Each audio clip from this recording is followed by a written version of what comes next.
안녕하세요. 오늘은 삶의 잣대라는 제목으로 말씀을 나눌까 합니다.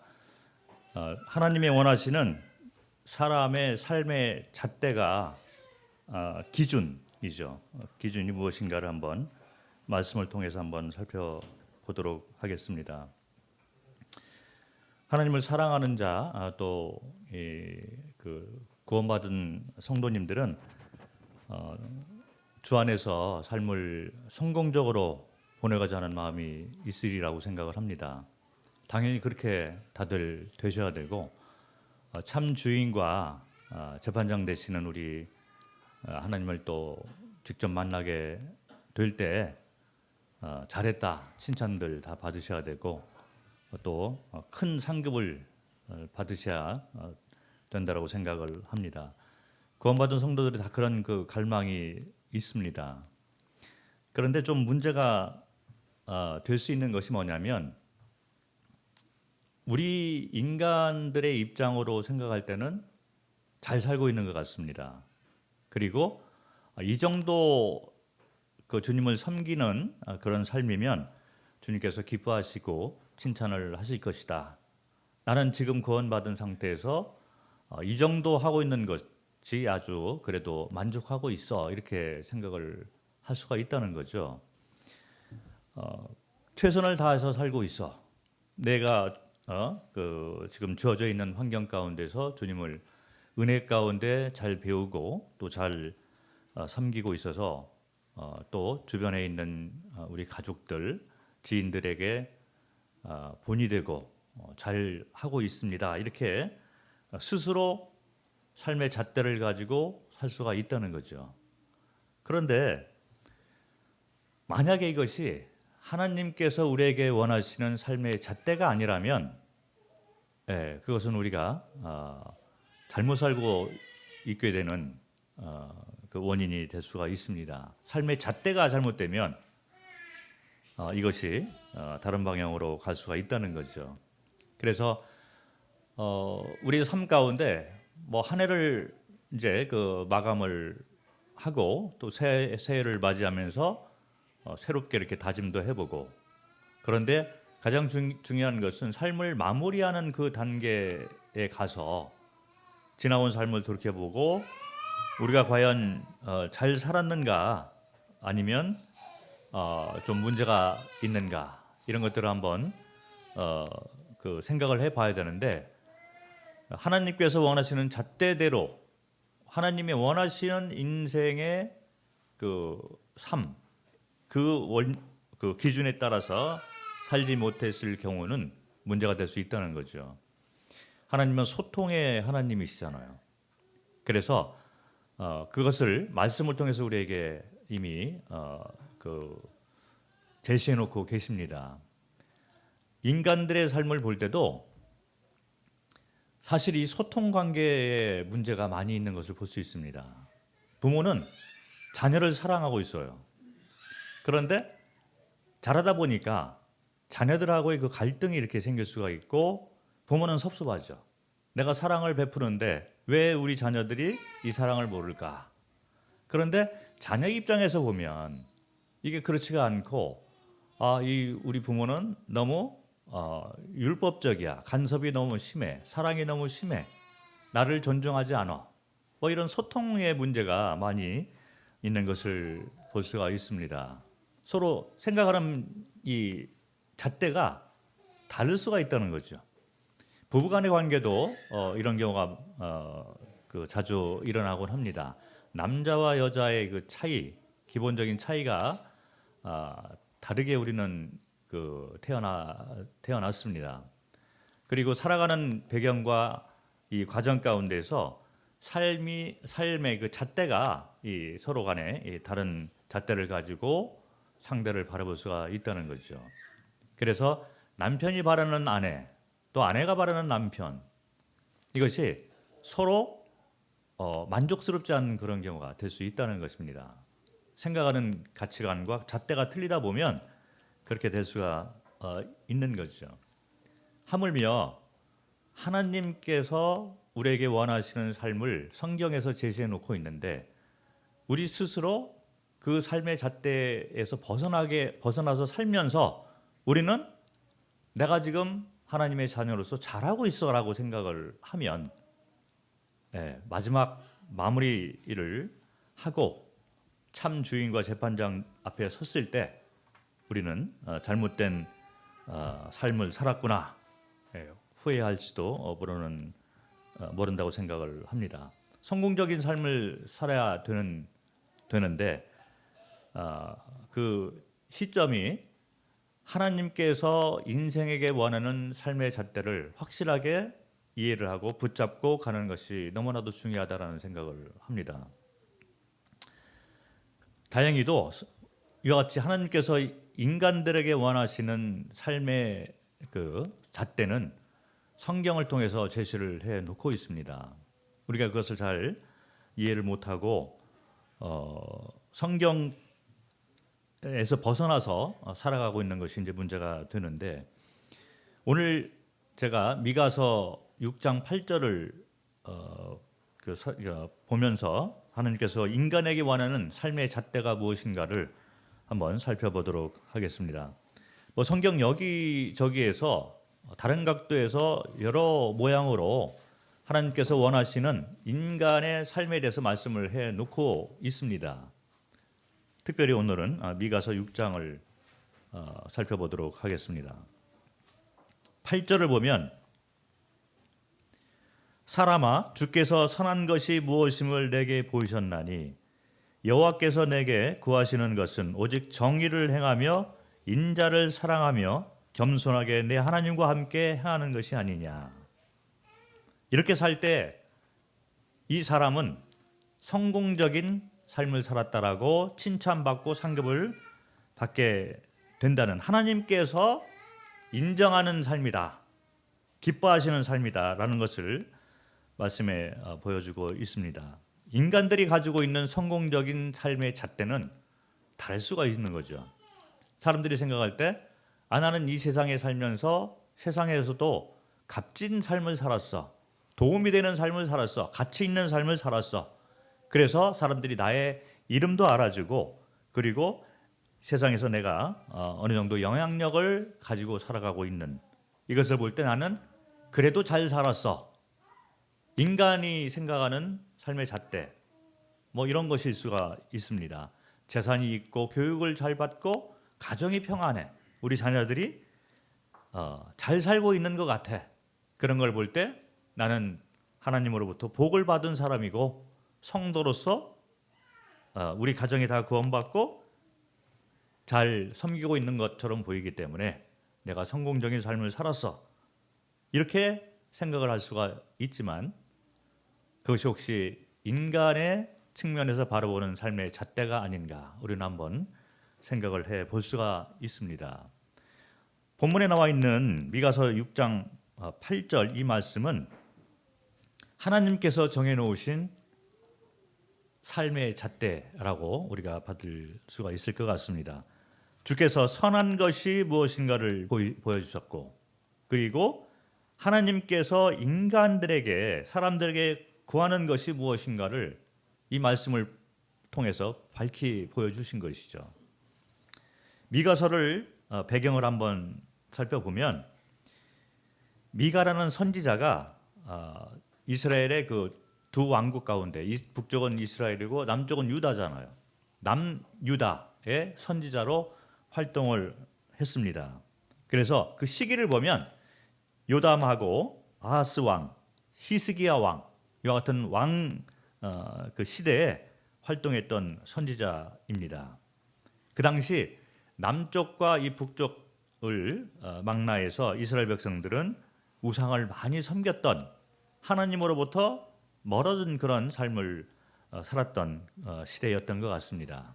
그러다 보니까 미가서를 보면 1장과 2장에서는 하나님의 경고가 나와 있습니다. 이스라엘 백성들을 향해서 하나님이 경고를 하는 거예요. 그리고 3장부터 5장까지는 경고를 넘어서서 이제 내가 경고한 약속대로 심판을 내가 하겠다. 그런데 반면에 하나님을 경외하는 그런 자에 대해서는 내가 구속자를 보내고 구원을 약속하는 것을 볼 수 있습니다. 그것이 5장까지 이어지는 말씀이죠. 그리고 이제 오늘 이 본문처럼 6장에 들어와서는 이스라엘 백성들이 나름대로 회개하는 그런 마음이 있는 거예요. 그래서 하나님을 기쁘시게 하는 삶을 살고자 하는 마음이 있는데 어떻게 하면 내가 하나님을 기뻐하게 할까? 이런 고민이 6절부터 7절, 6절과 7절에 나와 있는 말씀이죠. 미가서 6장 6절 7절 한번 읽어보도록 하겠습니다. 이것이 바로 인간들이 생각하는 삶의 잣대가 될 수 있다는 거예요. 6절 내가 무엇을 가지고 여호와 앞에 나아가며 높으신 하나님께 경배할까? 내가 번제물로 1년 된 송아지를 가지고 그 앞에 나아갈까? 여호와께서 천천의 숫양이나 만만의 강물 같은 기름을 기뻐하실까? 내 허물을 위하여 내 맏아들을 내 영혼의 죄로 말미암아 내 몸에 열매를 드릴까? 인간 측면에서 이렇게 하면 하나님께 기뻐하시는 삶을 사는 걸까? 이런 삶이 이렇게 드리는 삶이 하나님이 기뻐하시는 잣대가 될까? 기준이 될까? 이런 고민을 하고 있는 거죠. 실제로 그 당시 사람들이 회개하는 마음으로 이렇게 많은 제사를 가지고 하나님에게 드린 그런 그 시기도 있었습니다. 그리고 여기 나와 있는 이 말씀 가운데 맏아들을 제물로 드리는 것까지 이렇게 행한 그런 것을 볼 수가 있는데, 물론 우상에게 이제 드린 것도 있고, 그러나 이 마음 가운데 우상에게 그 모든 것을 다 바친 그 마음처럼 하나님에게도 내 맏아들을 제물로 드리는 것을 통해서 내 마음을 좀 이렇게 보여드릴까? 그렇게 하면 하나님께서 기뻐하실까? 그 말을 지금 하고 있는 거죠. 이 마음 상태를 보면 인간 측면에서 볼 때는 가장 사랑스럽고 가장 아끼는 자기의 몸에서 난 맏아들을 드리는 행위잖아요. 그래서 어떻게 보면 인간 측면에서 드릴 수 있는 가장 큰 그런 그 마음을 하나님에게 드린다라는 행위가 될 수 있습니다. 그렇게 될 때 하나님께서 그것을 기쁘게 받으실까? 이런 질문을 하고 있는 거죠. 그래서 인간 측에서 생각하는 삶의 잣대, 이렇게 했을 때 하나님 안에서 내가 성공적인 삶을 사는 걸까? 이렇게 나타내고 있는 것이 바로 이제 6절과 7절이 됩니다.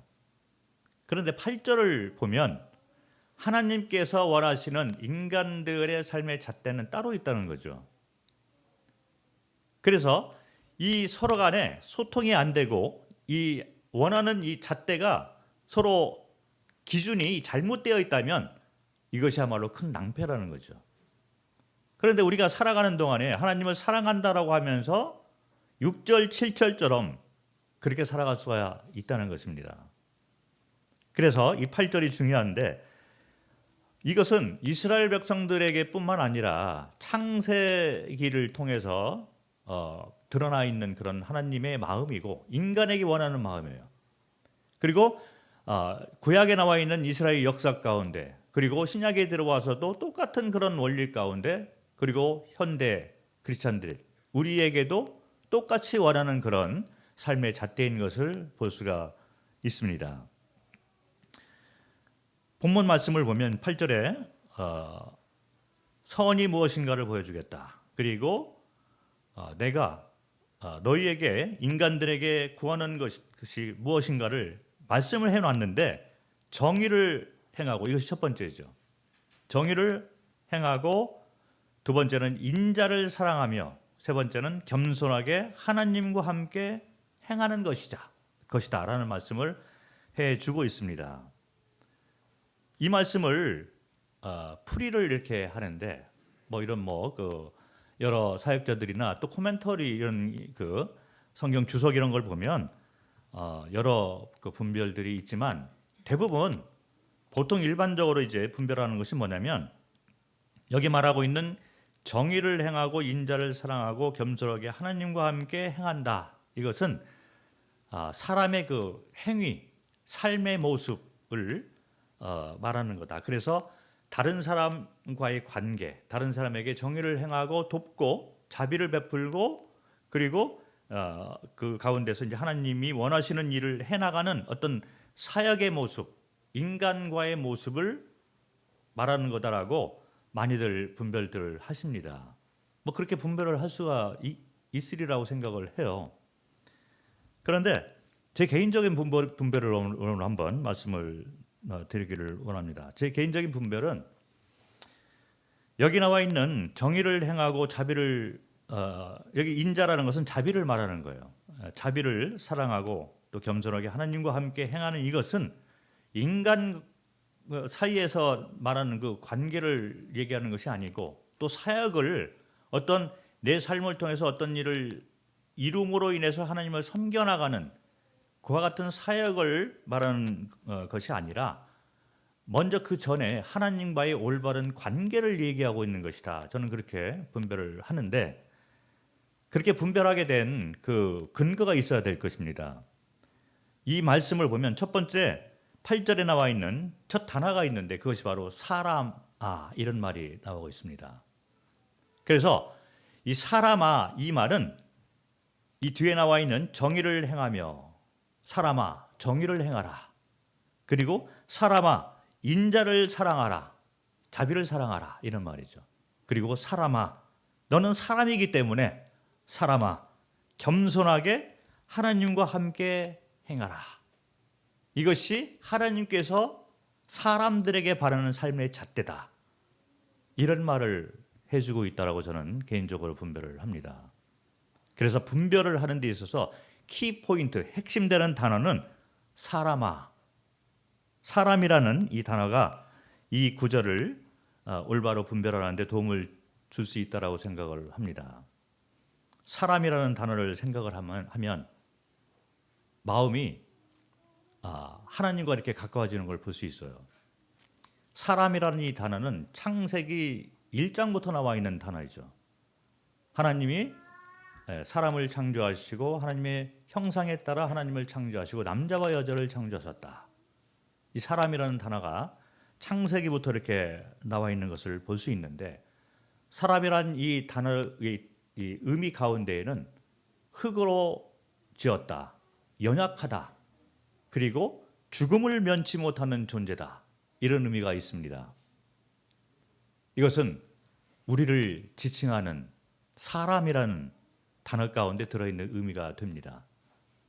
그래서 하나님께서 우리에게 원하시는 가장 첫 단추가 뭐냐면 삶의 잣대를 생각할 때 첫 단추가 잘 끼워져야지 그 다음에 옷을 입는데 단추들이 정확하게 들어가는 거죠.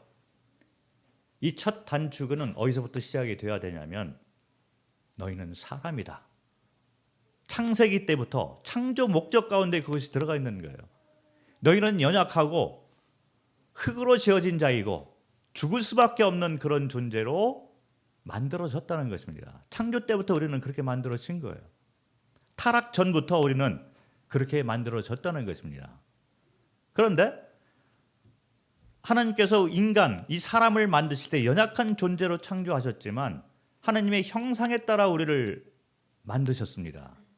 그래서 이 연약한 존재에게 하나님이 가지고 있는 거룩함과 영원한 생명을 주기를 원하시는 것이 하나님의 창조 계획 가운데 있다는 거죠.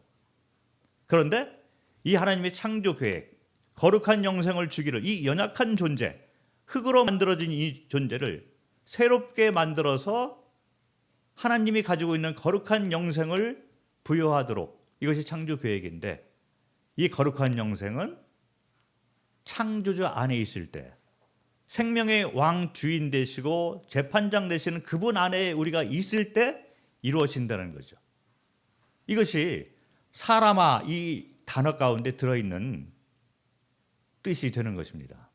우리는 이 사람이라는 이 단어를 이게 우리 것이잖아요. 우리를 지칭하는 이 말인데 이 단어가 담고 있는 이 의미 밖으로 나가서는 안 된다는 거죠.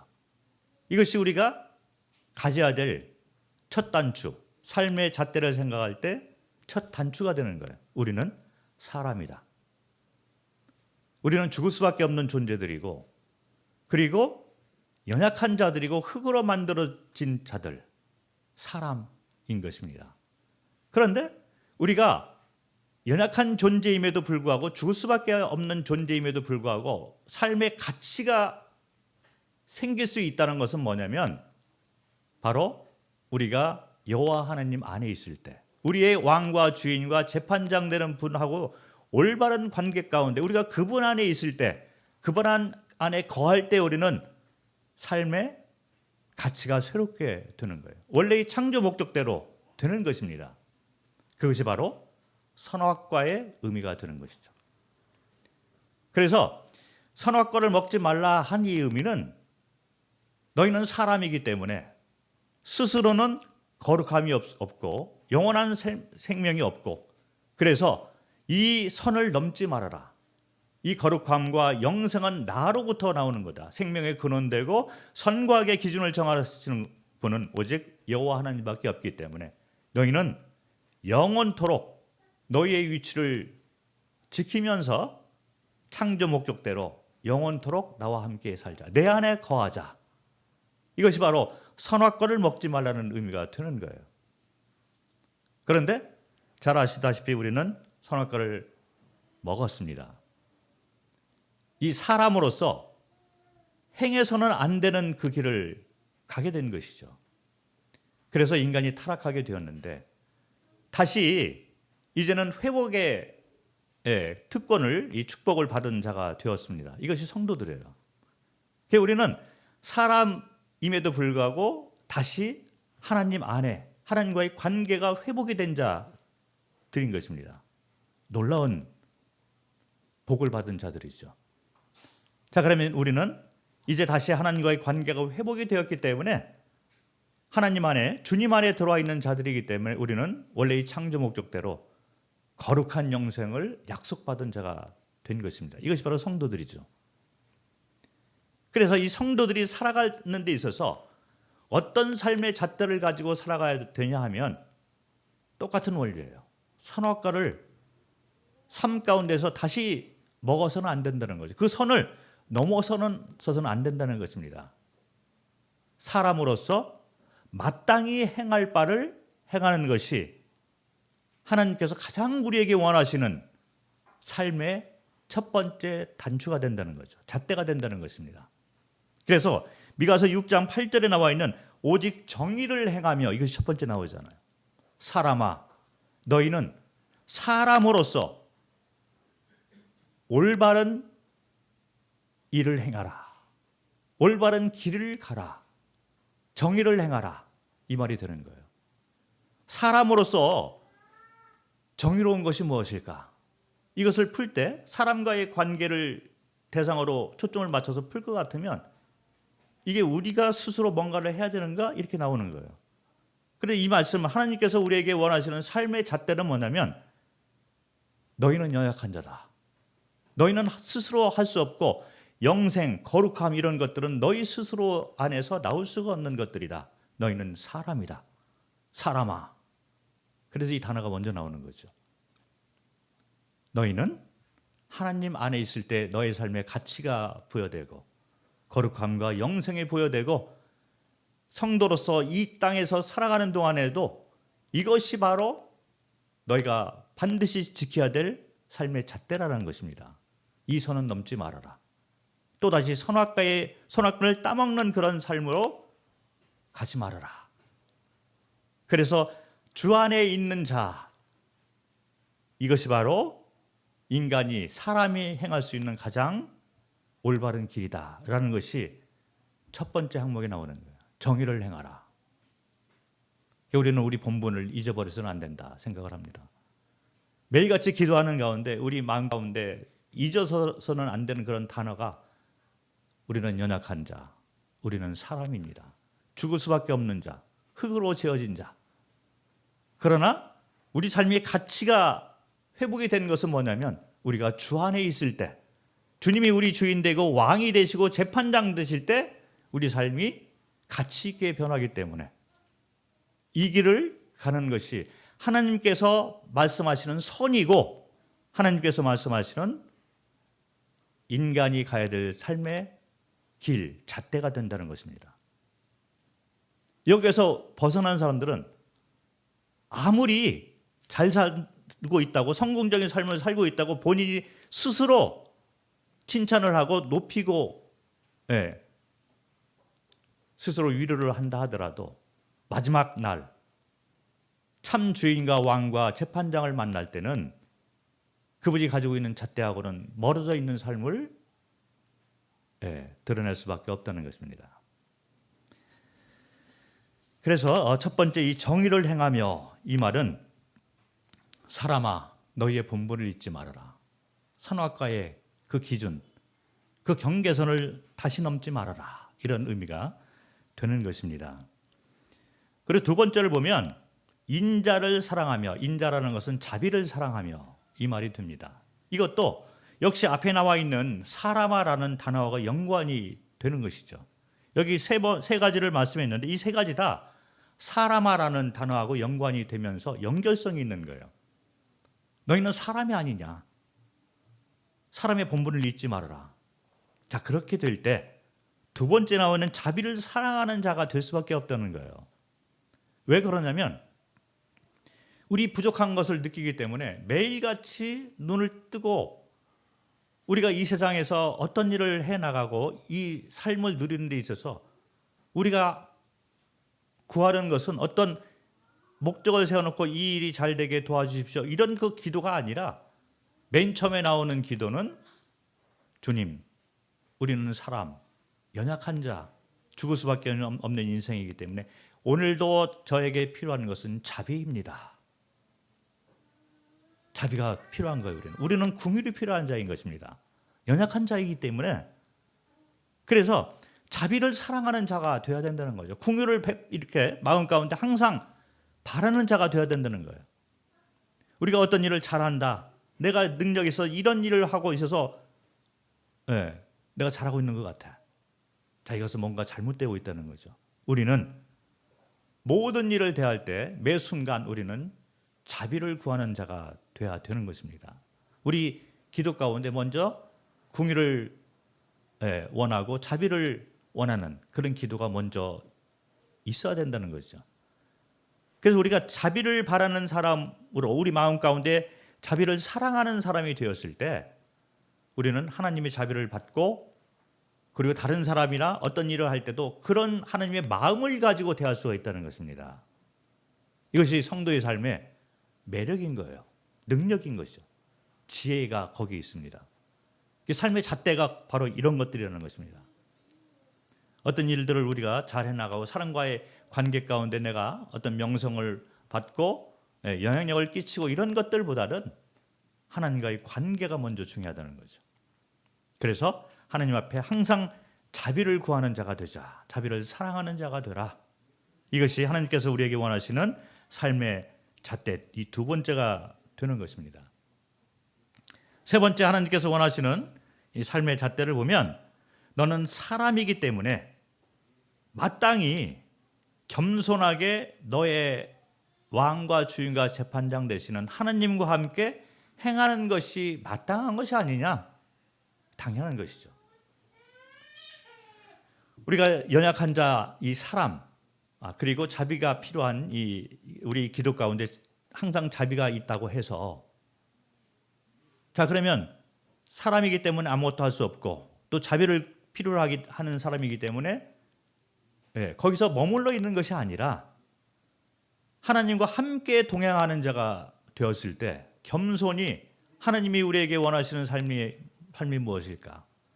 하나님이 몸을 가지고 이 땅에 오셔서 십자가에 돌아가시고 부활하시고 이 같은 과정을 우리가 생각하면서 성령으로 지금 이 순간에 우리와 함께 거주하면서 이분이 원하시는 삶을 우리는 함께 동행하면서 겸손하게 그분과 더불어 이 세상에서 이 일을 행하는 것이죠. 그 길을 가는 거예요.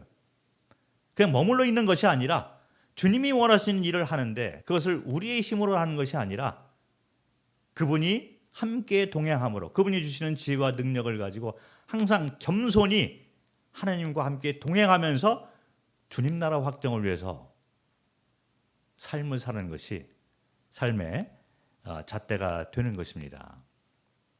그래서 우리가 내가 영적인 원리를 잘 붙잡고 있기 때문에 나는 이제 아무것도 할 수 없어, 이런 분이 계셔요. 성경을 보면 아무것도 할 수 없어, 거기까지는 맞습니다. 연약한 자들이기 때문에. 그렇다고 해서 주님이 이 땅에 우리를 남겨놓으신 이유가 분명히 있고 성령으로 함께 하시면서 주님이 원하시는 삶이 있다는 거예요. 그 삶을 통해서 우리는 예물로 드려져야 되고, 성경에 나와 있듯이 우리 화목해 하는 식책을 주시고, 이런 것들이 다 우리에게 맡겨놓으신 삶의 형태가 되는데, 그런 것들을 젖혀놓고 나는 아무것도 할 수 없다라고 그냥 앉아만 있고 아무것도 하지 않는다는 것은 삶의 잣대에서 벗어날 수가 있는 것입니다. 그래서 이제 하나님과 함께 겸손하게 동행하는 모습, 앞서가서는 안 된다는 거죠. 그리고 뒤로 쳐져서 앉아 있어도 안 되고 동행하는 삶이 되어야 된다는 거예요. 주님이 원하시는 것을 같이 그분이 주시는 지혜와 능력으로 담당하는 것이 바로 하나님이 원하시는 인생의 삶의 잣대가 된다. 그럴 때 하나님께서 칭찬을 하시고 주인이 오셔서 칭찬과 상급을 주신다고 말씀을 하는 것이죠. 이와 같은 삶에 하나님께서 원하시는 인간의 삶의 잣대는 아까 말씀드린 것처럼 창세기부터 나오고 있어요. 선악과가 바로 그 삶의 잣대가 되는 거예요. 그 선악과의 의미를 우리는 넘어서서는 안 되는 거죠. 선악과의 의미 가운데 사람아, 너는 사람이 아니냐. 너희는 왕과 주인과 재판장이 돼서는 안 되는 그런 피조물, 사람이다. 이것이 바로 선악과의 의미가 되는데 그것을 넘었습니다. 우리는 다시 그런 과오를 범해서는 안 되는 것이죠. 노아의 시대를 보면 말씀을 잠깐 보도록 하겠습니다. 창세기 6장을 한번 살펴보도록 하겠습니다. 똑같은 원리가 구약에도 계속 나오는 것을 볼 수 있습니다. 창세기 6장 8절과 9절을 보겠습니다. 노아가 어떤 삶을 살았는가를 말씀해 주고 있는데 8절에 보면 홍수를 통해서 심판을 계획하셨는데 8절에 그러나 노아는 여호와께 은혜를 입었더라. 9절에 이것이 노아의 족본이라 노아는 의인이요 당대의 완전한 자라 그는 하나님과 동행하였으며 이렇게 나와 있습니다. 이 말씀을 보고 어떤 분들이 노아가 삶이 완전했나 보다, 의로운 자였나 보다. 여기 말씀에 나와 있듯이 9절에 나와 있듯이 노아는 다른 사람하고 틀리게 죄를 안 짓고 율법적으로 윤리적으로 완전한 자였나 보다 이렇게 생각할 수가 있는데 사실은 이 말씀 가운데 미가서 6장 8절에 나와 있는 이 원리가 똑같이 적용이 되는 것을 볼 수 있습니다. 사람이잖아요. 우리는 완전할 수가 없는 거예요. 하나님이 그렇게 우리를 만들어 놓으셨습니다. 그러나 완전한 자가 될 때가 있는데 언제 그 완전한 자가 되냐면 주 안에 있을 때, 참 주인과 올바른 관계 가운데 붙어 있을 때 노아처럼 하나님께 여호와께 은혜를 받은 자가 되었을 때, 이 얘기는 노아가 주인과 올바른 관계 가운데 있었다는 얘기가 되는 것입니다. 그래서 그 말을 성경은 여호와께 은혜를 받은 자다 이렇게 표현을 하는 거죠.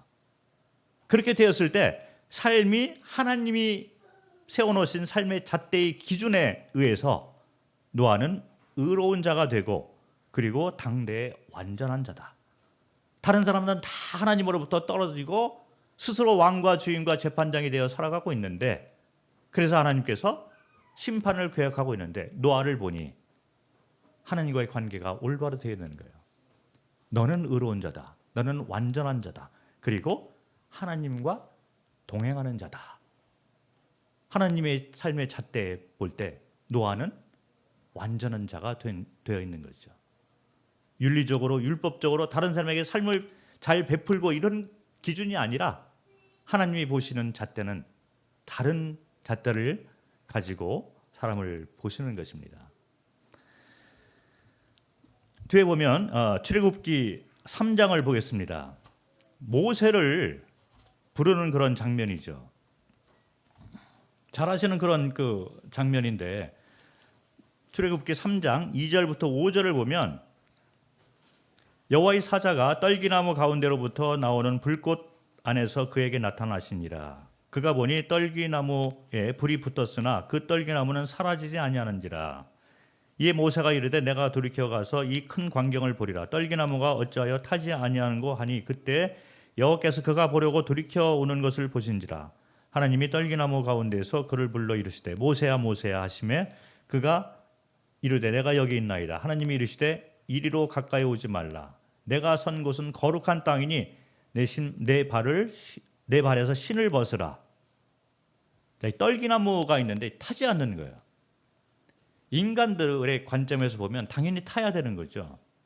인간의 삶의 잣대의 이 기준에 의하면 떨기나무가 불이 붙으면 금방 타야 되는 거예요. 인간은 죽을 수밖에 없는 연약한 존재입니다. 그래서 떨기나무가 불이 타는데 안 타는 거예요. 불이 있는데 타지가 않습니다. 하나님이 존재하고 있다는 거죠. 그래서 모세가 하나님을 이렇게 만나게 되는데 하나님께서 말씀하신 것이 발에서 신을 벗으라. 이 말은 뭐냐면 너는 이제 사람이기 때문에 거룩한 존재, 참 왕 주인 재판장 되시는 분 앞에 서 있을 때 네가 신고 있는 신을 벗어서 사람으로서의 정의를 행하라. 본분을 지키라. 그리고 내 앞에서 자비를 구해라. 그리고 나와 동행하는 자가 되자. 이것이 일꾼을 부르는 하나님의 삶의 잣대가 되는 것입니다. 모든 성도들은 이런 삶의 잣대를 가지고 하나님을 만나게 돼야 되는 거죠. 신발을 벗는 이 말씀, 이것은 바로 미가서 6장 8절에 나와 있는 사람아, 여기에 담겨 있는 의미하고 똑같은 의미가 담겨져 있다는 거죠. 신발을 벗어라. 너는 사람이다. 선악과를 먹지 말아라. 이 선을 넘지 말아라. 똑같은 의미가 담겨 있는 거예요. 하나님에게 은혜를 받은 자가 되라. 여호수아서 5장을 보겠습니다.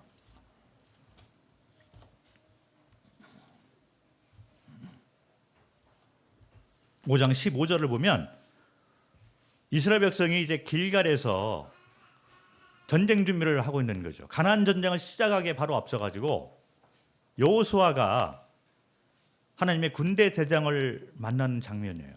그런데 이 군대 대장이 15절에 보면 여호수아서 5장 15절에 여호와의 군대 대장이 여호수아에게 이르되 내 발에서 신을 벗으라. 내가 선 곳은 거룩하니라. 여호수아가 그대로 행하니라. 신을 벗으라. 똑같은 의미가 있는 거죠. 너는 사람이기 때문에 이 전쟁을 이길 수 없다. 연약한 자이다. 군대 대장인 나와 함께 동행하자. 너는 내가 가지고 있는 이 위치, 이 신분을 넘어서지 마라. 너는 사람이다. 연약한 자고 죽을 수밖에 없는 자이다. 그래서 나를 만날 때 너는 이제 신을 벗어라. 삶의 잣대를 바꿔라. 이런 얘기가 드는 거예요. 네가 가지고 있는 능력, 가치관, 모든 생각들을 다 벗어놓고 나와 동행하자. 내 안에서 능력을 새로 받고 내 안에서 삶의 가치를 다시 부여받는 삶의 잣대를 바꿔라. 이런 의미가 드는 거예요. 그 여호수아가 그대로 행했잖아요. 일꾼을 부르실 때 노아도 그렇고 노아, 모세, 여호수아 다 똑같은 원리대로 하나님이 먼저 사람아 신발을 벗어라. 은혜를 입어라. 이런 말씀을 딱 해놓고 그 다음에 이제 불러 쓰시는 것을 볼 수 있습니다. 거기서 머무는 것이 아니라 구약에 나와 있는 쓰임받았던 그 하나님의 사람들의 공통점은 바로 이런 원리 가운데서 부르심을 받은 거예요. 그러고 난 다음에 그 사람을 들어 쓰신 것을 볼 수 있습니다. 삶의 잣대를 먼저 바꾼 다음에 그 사람을 쓰시는 거죠. 이것이 바로 하나님께서 원하시는 삶의 잣대가 된다는 것입니다. 이것이 바로 하나님이 말하시는 선의라는 것이죠.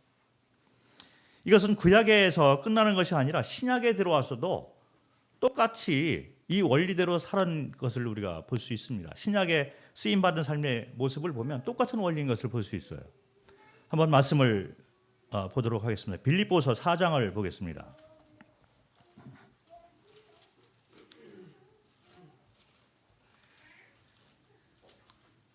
빌립보서 4장 12절과 13절을 읽겠습니다. 잘 아시는 사도 바울이 말하고 있는 이 간증이에요. 사도 바울의 삶 전체를 들어서 똑같은 원리 가운데 사도 바울이 살았던 것을 볼 수 있습니다. 12절 보면 나는 비천에 처할 줄도 알고 풍부에 처할 줄도 알아 모든 일 곧 배부름과 배고픔과 풍부와 궁핍에도 처할 줄을 아는 일체의 비결을 배웠노라. 13절에 아주 중요한 영적 원리를 말하고 있습니다. 내게 능력 주시는 자 안에서 내가 모든 것을 할 수 있느니라.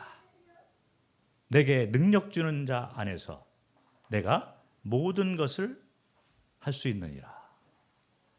자, 이 말씀이 구약에 나와 있는 선악과의 의미가 여기에 담겨 있어요.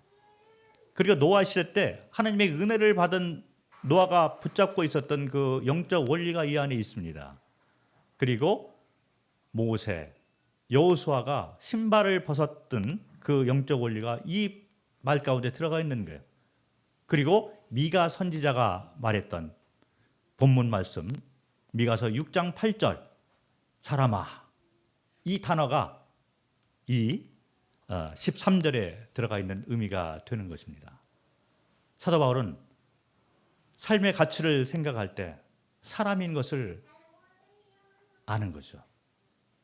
그래서 스스로의 능력과 지혜로는 아무것도 할 수 없고 이 상황이 바뀔 때 삶이 왔다 갔다 하고 좌절과 그리고 이제 잘 되는 것을 볼 때 교만과 이런 것이 왔다 갔다 하는 그 자신을 바라보면서 일체의 비결을 배우기 시작합니다. 그것은 나의 삶의 가치는 오직 주 안에 있을 때 13절에 나와 있는 것처럼 내게 능력 주시는 자 안에 있을 때 그때 내가 모든 것을 할 수 있구나. 이 모든 것은 비천에 처할 줄도 알고 풍부에 처할 줄도 알고 궁핍에 처할 줄도 알고 만족에 처할 줄도 알고 이 모든 일체의 상황 가운데에서 흔들리지 않고 주님만 바라보고 능력이 풍부하게 나타나 주님이 쓰시는 거죠. 그런 능력이 나타나는 것은 내가 주 안에 있을 때 이런 것들이 나올 수 있기 때문에 내게 능력 주시는 자 안에서 내가 모든 것을 할 수 있구나. 이런 간증을 할 수 있다는 것입니다. 선악과의 의미가 여기 담겨 있어요. 주인의 자리를 넘보지 않을 때 사람으로서 인정할 때 그 위치에서 올바른 길을 갈 때 무엇이 선인가를 확실하게 잣대를 올바로 세워놓고 갈 때 사도 바울의 능력이 그 삶을 통해서 능력이 나타나는 것을 볼 수 있습니다. 이 원리는 창세부터 시작해서 구약의 이스라엘 백성 그리고 신약의 먼저 믿음의 길을 갔던 이 선진들의 모습 가운데 동일하게 적용된 그런 영적 원리이고 오늘날 우리에게도 똑같은 영적 원리를 말씀을 해주고 있는 거죠. 이것이 바로 너희의 삶의 잣대가 되어라. 너희는 사람이다. 선악과의 그 경계를 넘지 말아라. 그리고 신발을 벗어라. 너희가 할 수 있는 것은 아무것도 없고 주 안에 있을 때 너희는 온전해지고 모든 것을 할 수 있다.